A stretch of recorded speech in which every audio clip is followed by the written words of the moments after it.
इस देश में जब इस देश को की जो आस्था है, जो विश्वास है, जो जिसको धर्म कहकर परोसा जा रहा है, उसमें ही ये सब भ्रष्टाचार मौजूद है, तमाम तरह की कामुकता मौजूद है। तो इस देश के सामान्य व्यक्ति से, जो ना तो ईश्वर है, ना देवता है, ना अवतार है, ना देवी है, ना देवता है, उससे आप कैसे उम्मीद कर सकते हैं कि वो अपने ऊपर संयम बरत शादीशुदा है और अपने पति से अलग रह रही है। अब सोचिए कितने बड़े पैमाने पर व्यभिचार को हमने प्रमोट किया है।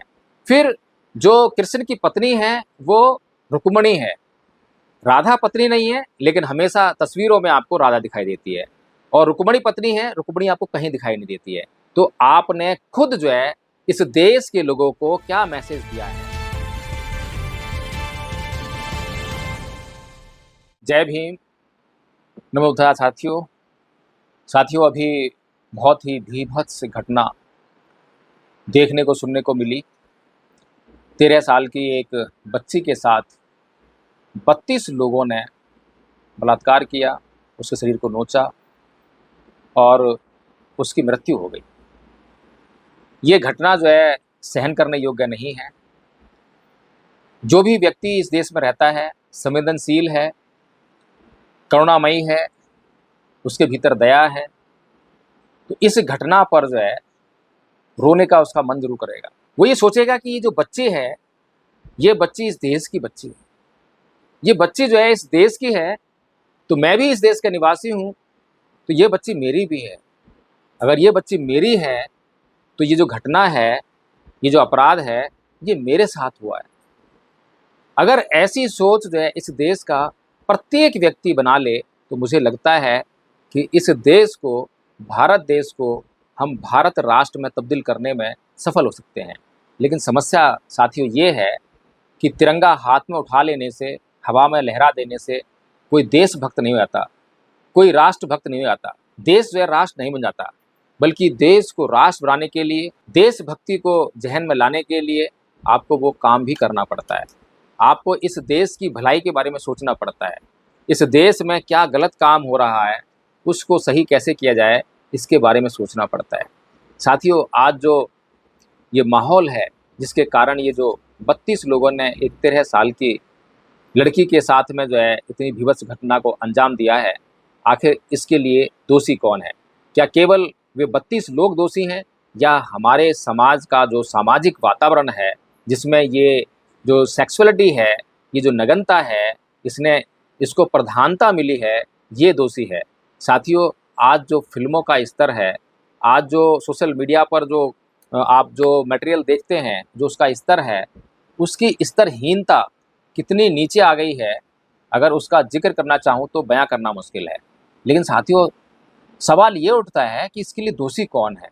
साथियों, सरकार के पास एक सिनेमा को स्कैन करने के लिए एक मंत्रालय है, ब्रॉडकास्टिंग मिनिस्ट्री है, और ब्रॉडकास्टिंग मिनिस्ट्री ने एक आयोग बनाया है जिसको सेंसर बोर्ड कहते हैं।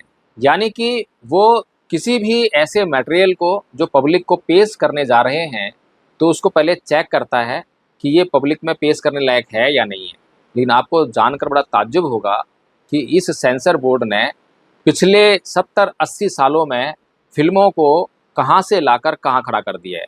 आज फिल्मों में कितनी न्यूडिटी दिखाई जाती है, कितनी नग्नता दिखाई जाती है, और ये नग्नता जो है किस कदर जो है हमारे चित्तों को प्रदूषित कर रही है, हमारे चित्त में किस प्रकार से जो है सेक्स की भावना को जगह दे रही है।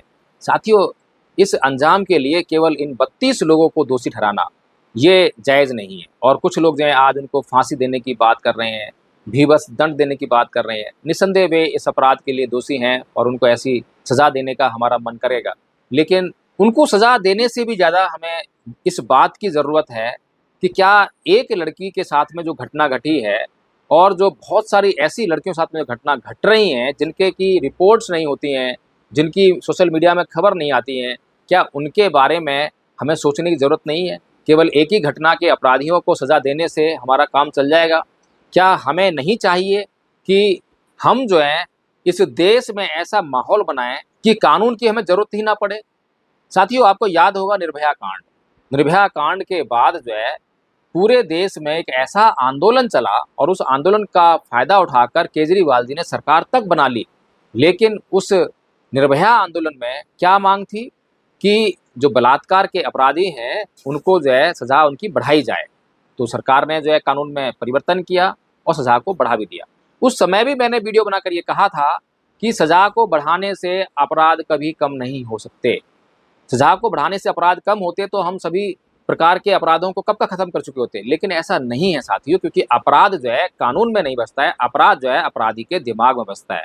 अपराधी के दिमाग में जो खुरापात है उसकी वजह से अपराध हो रहा है, उसका इलाज करने की ज़रूरत है। लेकिन साथियों, आज फिर वही ढाक के तीन पात। निर्भया कांड के बाद जो सज़ा का प्रावधान था उसमें अमेंडमेंट किया गया, सज़ा को बढ़ा दिया गया और आज फिर आपने देख लिया उससे कहीं ज़्यादा बीभत्स अपराध आज आपने देख लिया है। तो क्या आपको नहीं लगता कि अभी एक लड़की जो है उसके साथ में ये घटना घटी है, पता नहीं कितनी लड़कियों के साथ में रोज़ घटनाएं घट रही हैं और पता नहीं भविष्य में भी कितनी लड़कियों के साथ में घटनाएं घटेंगी। साथियों, अगर आप वास्तव में चाहते हैं कि ऐसी घटनाओं पर लगाम लगे तो आपको जो है बड़ी ईमानदारी से सोचना पड़ेगा कि इसके लिए कोई कानून काम नहीं कर सकता, बल्कि आपको अपने समाज की सफाई करनी पड़ेगी। अपने समाज का सामाजिक वातावरण जो है उसको शुद्ध करना पड़ेगा, पवित्र करना पड़ेगा। उसमें हर एक व्यक्ति को जो है एक दूसरे की रिस्पेक्ट करना सिखाना होगा। उसमें हर एक किसी को जो है महिलाओं की इज्जत उसी प्रकार से करना सिखाना पड़ेगा जैसा कि वो अपने घर की महिलाओं की इज्जत करवाना दूसरों चाहता है। जिस दिन आप लोग जो है ये काम करने लग जाएंगे उस दिन जो है निसंदेह आपका ये जो वातावरण है, ये जो समाज है, आपका शुद्ध हो जाएगा। लेकिन साथियों, जब मैं इस बात के लिए, इस काम के लिए बौद्ध धर्म की बात करता हूँ, धर्मों की बात करता हूँ, तो कुछ लोगों के दिमाग में जो एक खुरापत आ जाती है, अरे इसका धर्म से क्या मतलब। मैं ये कहता हूँ कि धर्म का इससे बहुत बड़ा मतलब है। क्योंकि अगर हिंदू धर्मों के ग्रंथों का क्योंकि अगर हिंदू धर्म के ग्रंथों का अध्ययन करें तो उसमें तमाम तरह के अपराधों को स्वीकृति आपको देते हुए दिखाई लोग दे जाते हैं। तमाम देवी देवता ईश्वर जो हैं ऐसे अपराधों में संलिप्त हैं। तो ऐसे अपराध करने वाले धर्म से हमें क्या प्रेरणा मिलेगी, क्या शिक्षा मिलेगी। उदाहरण के लिए आपके पास बहुत बड़ा उदाहरण इस देश में जो बहुत बड़े पैमाने पर पूजे जाते हैं, कृष्ण जी। कृष्ण जी की जो है जो प्रेमिका है वो राधा है। राधा प्रेमिका है लेकिन उनकी पत्नी नहीं है। दूसरा, राधा जो है उनसे उम्र में काफ़ी बड़ी है। तीसरा, राधा जो है शादीशुदा है और अपने पति से अलग रह रही है। अब सोचिए कितने बड़े पैमाने पर व्यभिचार को हमने प्रमोट किया है। फिर जो कृष्ण की पत्नी है वो रुक्मणी है।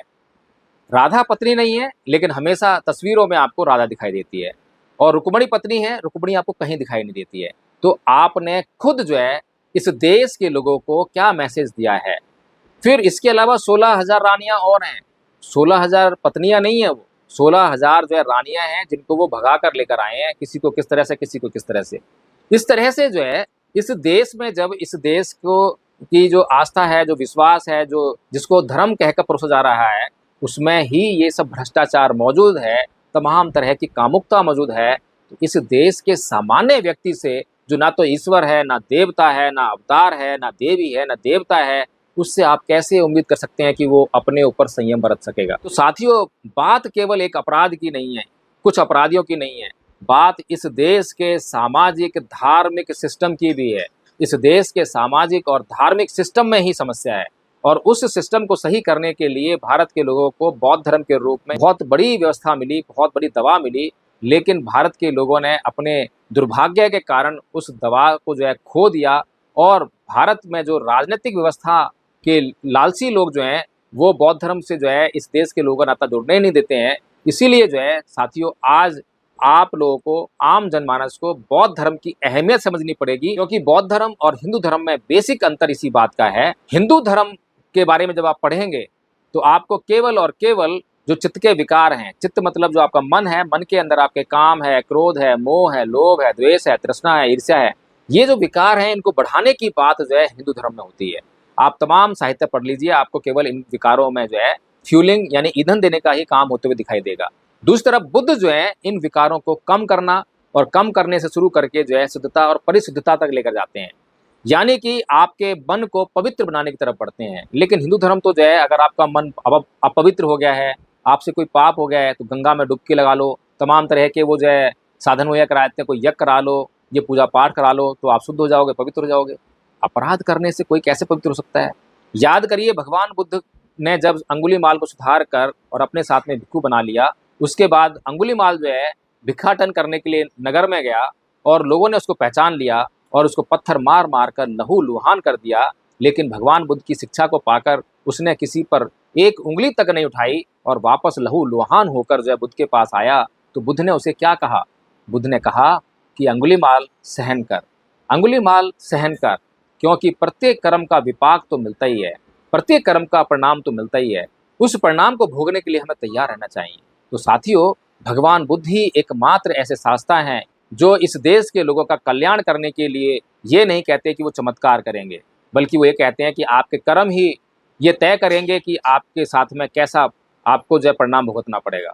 तो साथियों, इसलिए जो है आज इतिहास को हमें पुनः समझने की ज़रूरत है। एक समय था जब पूरा भारत बुद्धमय था। ये तो भारत बहुत छोटा है, ईरान तक, यूनान तक जो है इसकी सीमाएं, सीमाएं मतलब बौद्ध धर्म की सीमाएं, वहाँ तक जो है ये फैला हुआ था। पूरा दक्षिण एशिया जो है बौद्धमय था।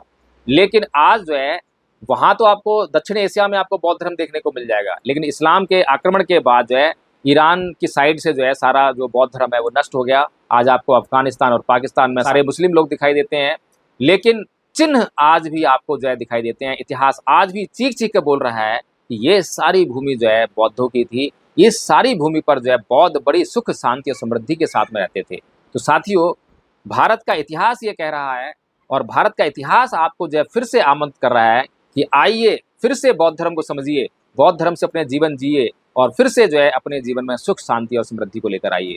साथियों, अगर ये वीडियो आपको अच्छा लगा हो तो इसको लाइक करना ना भूलें, शेयर करें और कमेंट करके मुझे बताएं कि इस वीडियो में मैंने जो आपको बात कही है, किसी भी अपराध से मुक्त होने के लिए किस बात की आवश्यकता है, कानून की या फिर नैतिक आचरण की। साथियों, जय भीम, नमो बुद्धाय।